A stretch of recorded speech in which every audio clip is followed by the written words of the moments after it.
Hey everyone, my name is Sam Raibode. I'd like to share my experience with Cauda Equina syndrome and my recovery story. Well, to begin with, it was 16th of December 2017 that I was at home and I was decorating my Christmas tree, and all of a sudden I felt this pain that resonated from my lower back and went down to my feet, and I got numb from the waist down, and I just collapsed, and I was not able to get up, and I lost the sensation and the strength in my legs, and I clearly remember crawling to the sofa and trying to get myself back up again. That's when I realized that something's terribly wrong. And prior to that, I think a month before that, I was having this sciatic back pain. My sciatic nerve on both my legs were paining, and I remember going to the doctor and I asked him, what's wrong? Why am I getting this pain? And he just, brushed it off as the sciatic pain, and it may be due to excessive sitting or a bad posture. And I remember taking an X-ray, and the X-ray, didn't show anything. And he just gave me some painkillers, and he said, just take rest, it should be all right. And I remember for that whole month going through that excruciating sciatic pain and just topping myself up with painkillers. And I didn't realize that something really serious was happening to me. And as a month passed, and it was 16th of December, I think that's when my back just gave way. I was not able to take the pain, and I just got numb and I fell down. And it was at 10 o'clock in the night when I was rushed to the hospital. I was rushed into the emergency room, and then they looked at me, the doctors looked at me, and they said, we got to get you in to the MRI for a checkup. And at that point of time, I was really scared. I really didn't know what was happening, because all of a sudden I was not able to urinate. I was not able to use my legs, and it was scary. So 10 o'clock I was rushed to the hospital. I got into the MRI room at 1 in the morning, and the MRI machine took an hour, and by 2:30 I came back to the hospital room where I was admitted. And within 10 minutes of lying there, the nurse came up and she said, we got to prep you for the operation. And I was like, what operation? She's like, sir, it's an emergency, we got to operate on you right now. And then I remember the doctor coming in, the surgeon coming in, and he just told me, like, look, we got a bulging disc, an L4 and the L5, a bulging disc that are compressing on the spinal cord. And he said, we got to do a lumpectomy and a discectomy soon to take out the compression, otherwise more damage could happen to your body. And at that point I just remember that what's happening, all of a sudden you're in this hospital, and the doctors are asking me to go to the surgery, and a lot of things were just coming in my head. And I said, all right, fine, let's do it. I said, let's go for the surgery. So at 3 in the morning I was rushed into the operation theater, and I remember all my family members coming in in the morning, and they were all worried, what's happening. And I was rushed into the operation theater at 3 in the morning, and I got out at, I think, 9 o'clock is when I came back. I got out from the anesthesia effect, and I was in the recovery room, and then they brought me to my hospital bed. And when I came back, the doctor said the operation was successful, and he said that we had an L4, L5 bulging disc that was compressing against the spinal cord. That is why you kind of lost the sensation and the ability to walk. Your legs got weak. And it was a couple of days that I was in the recovering from the surgery. And after a week in the hospital, the doctor comes in and tells me, we've diagnosed you with Cauda Equina syndrome. And when he said Cauda Equina syndrome, I really didn't understand what that condition was, or what that condition was associated with. Nothing. I didn't know anything about Cauda Equina syndrome. The first time I heard about it. And then he explained to me, said that there was a bundle of nerves, the horse's tail, at the lower back. If that gets compressed, you can either lose functions into your bladder, bowels, and it will also lead to paralysis in the legs. and a lot of other stuff could also happen. And he explained to me that because of the compression on the spinal cord, on the L4, L5, I lost sensation in my both feet, and I had bilateral foot drop. And I asked him, I said, so now what? Like, what medication or what exercise or what do I got to do to get me back on my feet? And I remember he looking at me and saying, you're in God's hands, and we've done our best. Now it's up to the recovery process. It's up to the healing process. And after I heard that, I kind of got numb. I really didn't know what to do. I really didn't know where to go and who to talk to. And I still remember that when the doctor left from the hospital room, I was in tears. I really didn't know what was happening in my life. And Cauda Equina syndrome took me by surprise. It just came in my life like like a bullet to your head. And I still remember coming back home and just laying in my bed, not able to walk. You're just bedridden, and it was a really, really bad time in my life. And depression kind of seeped in. And a lot of things in your mind that you shouldn't be thinking, you start thinking that. And I remember the first 2 months was really bad. It was really bad because this condition can really, kill you from inside. It could really make you numb, and that's what it exactly did. I was kind of depressed. I was really not in the mood to meet people. I really didn't like socializing. I just would lock myself in the room and really not get out. But I think after 2 months, I told myself that I cannot let this condition take my life away. I mean, I still got a long way to live, and I still have my family, I still have my friends who love me.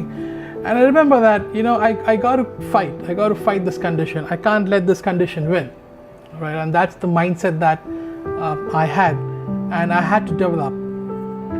So I started making, small term goals. I assessed myself and I said, what is wrong with me and how can I get out of the situation?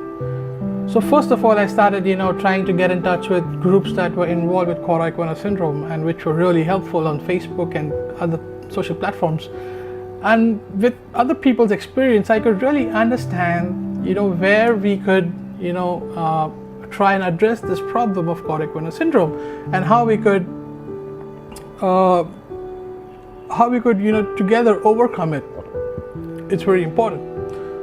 So I started, researching about this condition, and I could barely find any experience or anyone who could share their story in a way that could really encourage someone.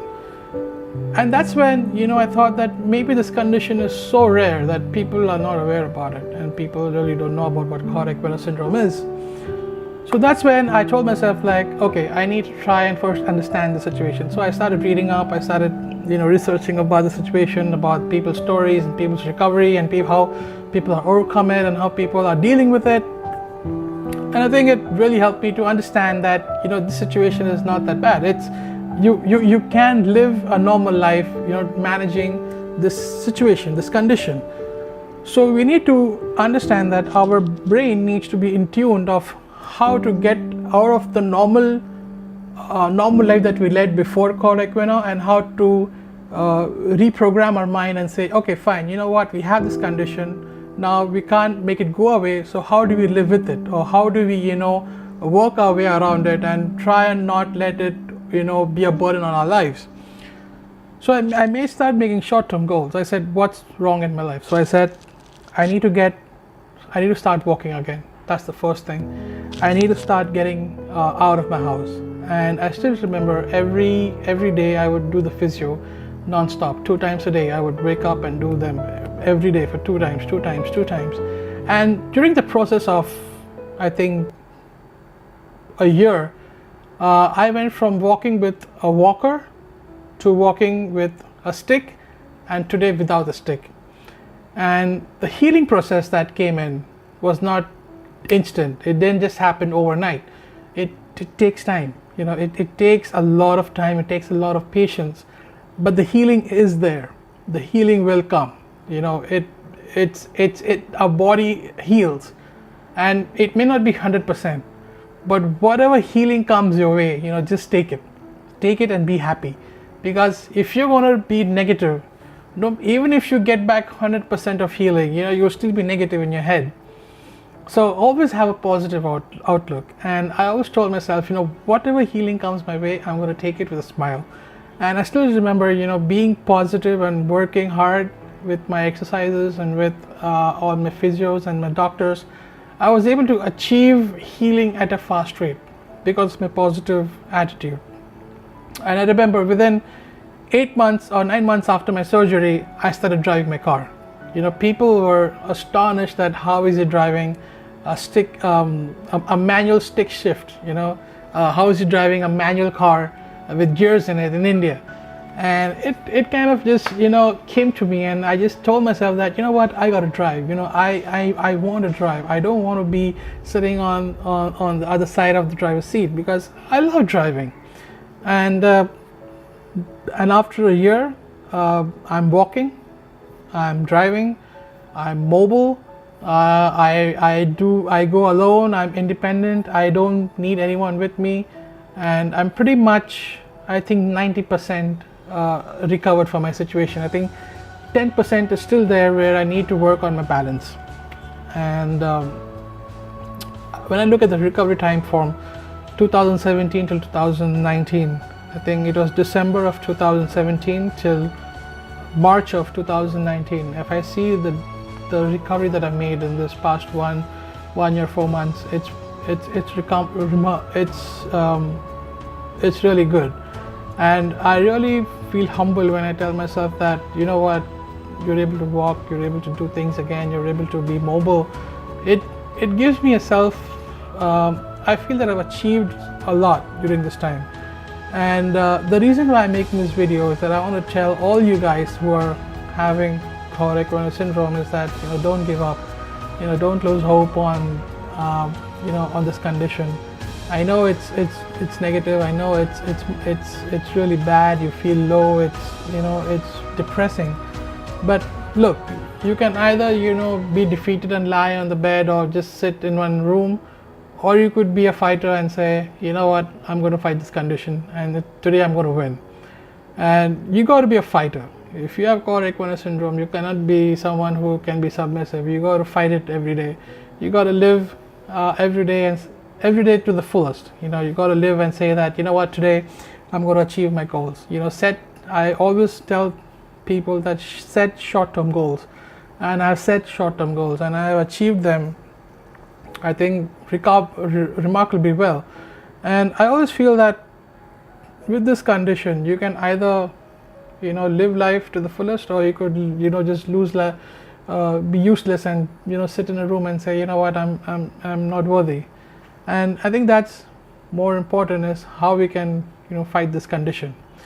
So when I look back at Cauda Equina syndrome, as I said, we need to exercise, we need to be perseverance, and we need to have a good outlook.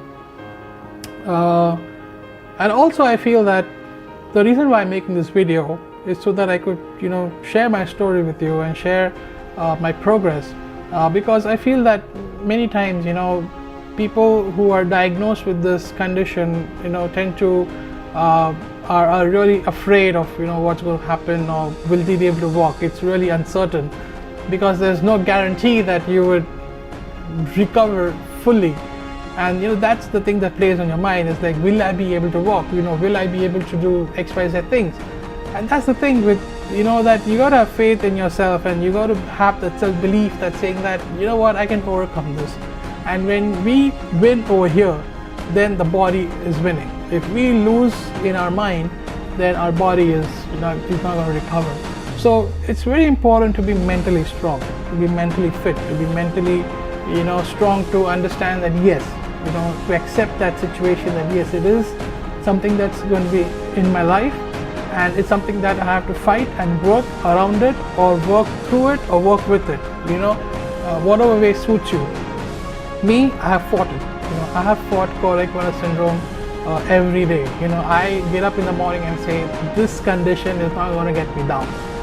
I am going to lead a normal life, and I am going to go out there and achieve what I want to achieve.